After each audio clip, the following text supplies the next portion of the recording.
বাংলাদেশের জমিন থেকে ইস্কনকে হটাও। ও ময়মনসিংহের মুসলমানেরা, পুরো বাংলাদেশের বিভিন্ন লাইনে লাইনে, বাজারে বাজারে, বিভিন্ন জায়গায় মানুষগুলা যাইয়া এদের বিরুদ্ধে স্লোগান দেয়, ইস্কন দেশে থাকতে পারবে না, কারণ এরা আমার সম্প্রীতির মধ্যে আঘাত আনলো।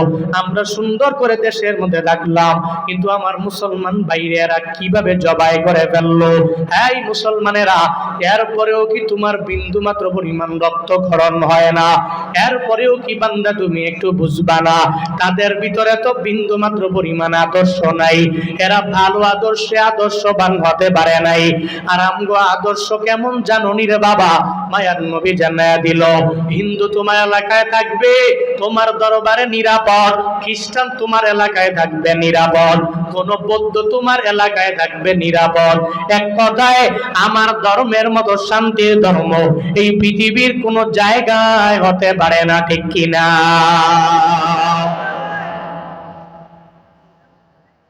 এই যে 3 মাস আগে নেপালে গেলাম, এই নেপালে যাওয়ার পরে রে বাবা আমি দেখলাম আমার ধর্মের মতো সুন্দর ধর্ম কোথাও নেই।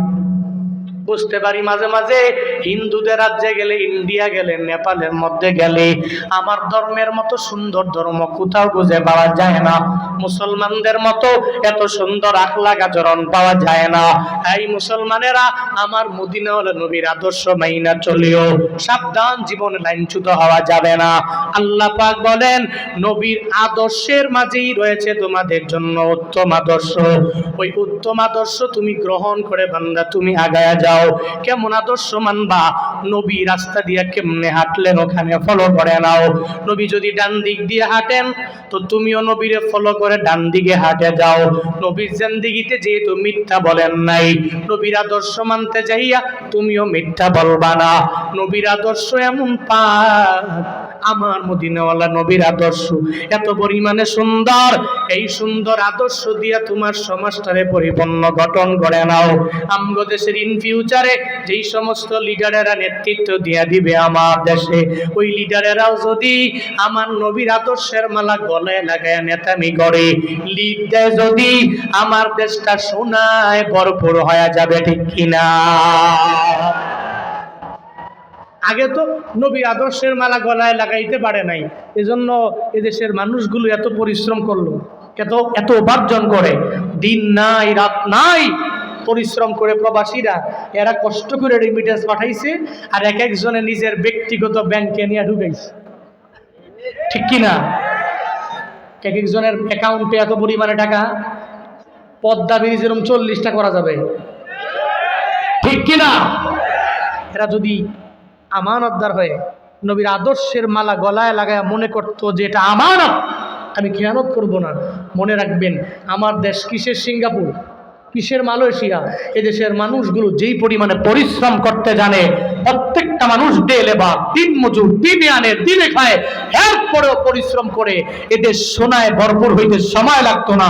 ইন ফিউচারে যে সমস্ত লিডাররা, যে সমস্ত নেতারা, এরাও যদি চিন্তা করে নবীর আদর্শের মালা গলায় লাগায় চলবো, তাহলে দেশটাকে সোনায় ভরপুর বানানো সম্ভব, ইম্পসিবল নয়। কিন্তু এরা যদি পূর্বের স্বৈরাচারের মতো এদেরকে ফলো করে অগ্রগামী হয়, ক্ষমতা এতদিন ছিল না, এখন পাইছি, এখন এই ক্ষমতার অপব্যবহার করব।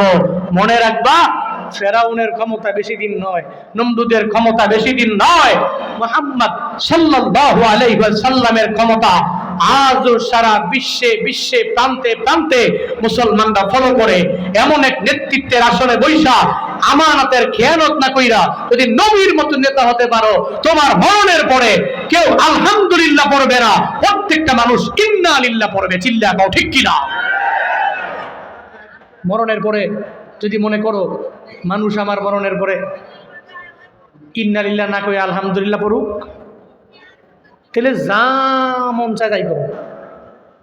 কিন্তু মনে রাখিও, একটা মানুষ মারা গেল, মানুষ মৃত্যুবরণের পরে, আরে কুকুর যদি মরে যায়, কুকুর মাঝে মাঝে রোড ঘাটে কুকুর মারা যায় না, দেখবেন কুকুর মরে গেছে, শিয়াল মরে গেছে, আর কুকুর যদি মরে যায় এরপরেও দেখবেন ড্রাইভাররা মারা গেছে, ড্রাইভাররা ইচ্ছা করে তার চাকাটা ওই কুকুরের উপর দিয়ে নেয় না। কেন নেয় না? আরে কুকুরটা মরে গেছে, ড্রাইভার দেখলে কই আরে কুকুরটা মরে গেছে, মানে আফসুস করলো। কুকুরের উপর দিয়ে নেয় না, বরং কুকুরের দুই পাশ দিয়া চাকাটা যায়। কিন্তু তুমি আশরাফুল মাখলুক, পৃথিবীর সমস্ত মাখলুকাতের চাইতেও আরো দামি, আরো সম্মানিত হওয়ার পরেও তোমার মরণের পরে মানুষ কয় আলহামদুলিল্লাহ। কুকুর মরছে আফসুস করে, মানুষ মরছে আফসুস করে নাই। ভাবো একটু বালিশের সঙ্গে মাথা লাগায়া, এটা কেমন জীবন, কেমন জীবন এটা? কি লাভ হবে টাকা দিয়া?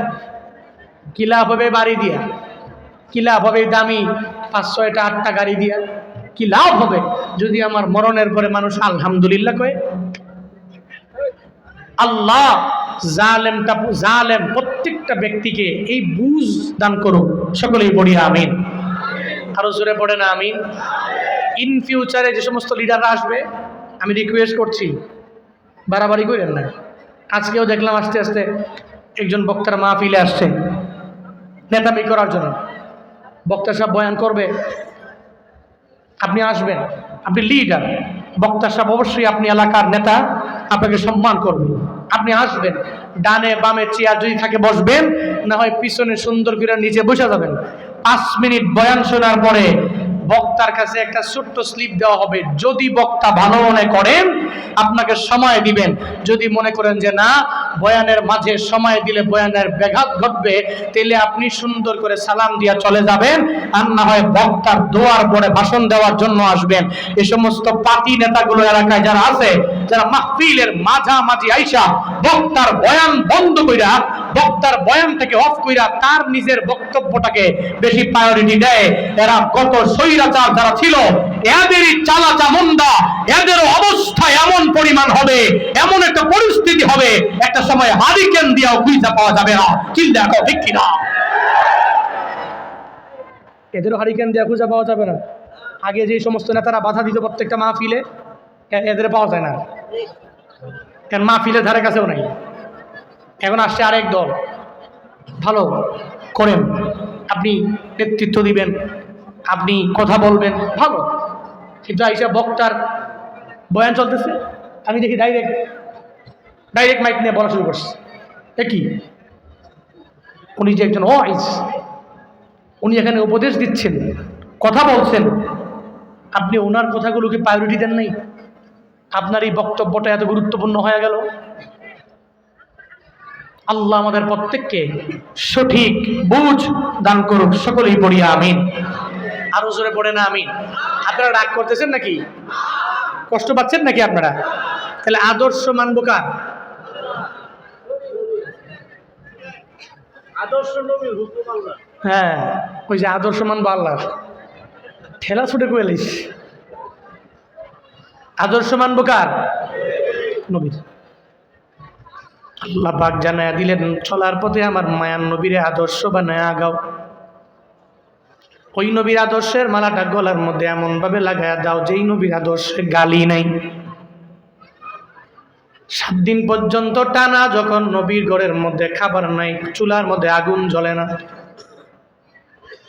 হাসান হুসাইনের পেটে খাবার নাই, নাতিরা ক্ষুধা লাগলে দৌড়ে আগে দাদার দরবারে যায়, নানার দরবারে যায়। নানায় থাকলে যা বলে, ও নানা, ও দাদা, পেটের ক্ষুধার যন্ত্রণা সহ্য করতে না পেরে আপনার দরবারে চলে আসলাম, পেটের মধ্যে ক্ষুধা লাগলো, একটু খাবার কিনা দেন।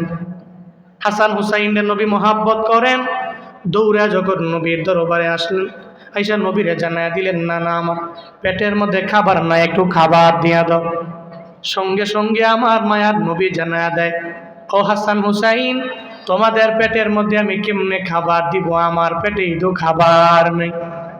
হাসান হুসাইন বলে, না না, আমার খাবারের ব্যবস্থা যেমনি হোক আপনি একটু কইরা দেন। না না কয়ে, দাঁড়াও, আমি তোমাদের জন্য একটু খাবারের ব্যবস্থা করে দিব।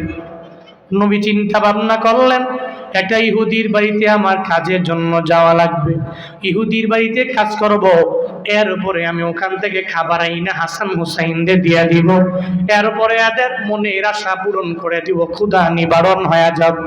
ও আল্লাহর বান্দারা, মায়ার নবী চিন্তা করে ইহুদির বাড়িতে কাজের জন্য যাওয়া লাগবে, কিন্তু নবীর উম্মতেরা কেমন জানি হয়ে গেল, একটু বিপদে বললেই, একটু মুসিবতে বললেই ভিক্ষার জন্য প্লেট নিয়ে মরে মরে দাঁড়ায় যায়। একটা ভালো মানুষ চাইলে ভিক্ষাবৃত্তি না করলেও পারে, এরপরেও ভিক্ষার জন্য প্লেট নিয়ে মরে মরে দাঁড়ায়। ঢাকার শহরে গেলে ভালো মানুষ চাইলে কাজ কাম কইরা খাইতে পারে, কিন্তু এই লোকেরা কাজের দিকে যায় না, শুধু প্লেট নিয়ে নিয়ে বিভিন্ন মোড়ে দাঁড়ায় যায়। না রে ভিক্ষুকেরা, ইসলামের মধ্যে দুইটা জিনিস হলো হালাল, তবে হালাল হলেও নিকৃষ্ট হালাল। এক নম্বরে তালাক আর দুই নম্বরে ভিক্ষা। এক নম্বরে তালাক, দুই নম্বরে ভিক্ষা, এই দুইটা হালাল, তবে নিকৃষ্টতম হালাল। জীবনে মনে রাখবা, আল্লাহ যদি বড় বড় বিপদের মধ্যে ফেলায়া দেয়, আমার রবের দরবারে আবদার জানাও, আল্লাহ গো জীবনে ভিক্ষাবৃত্তি করার জন্য রাস্তায় নামায়ও না। বউয়ের সাথে ঝগড়া করার পরে এই তালাক নামক নির্দিষ্ট হালাল কাজ তুমি আমার দ্বারা করায়ও না। আল্লাহর দরবারে বান্দা দোয়া করবা। আমার মায়ার নবী হাসান হুসাইনকে জানায়া দেয়, ও হাসান হুসাইন তোমরা দাঁড়াও, আমি নবী যাব, এরপরে কাজ কইরা তোমাদের জন্য খাবার নিয়ে আসবো।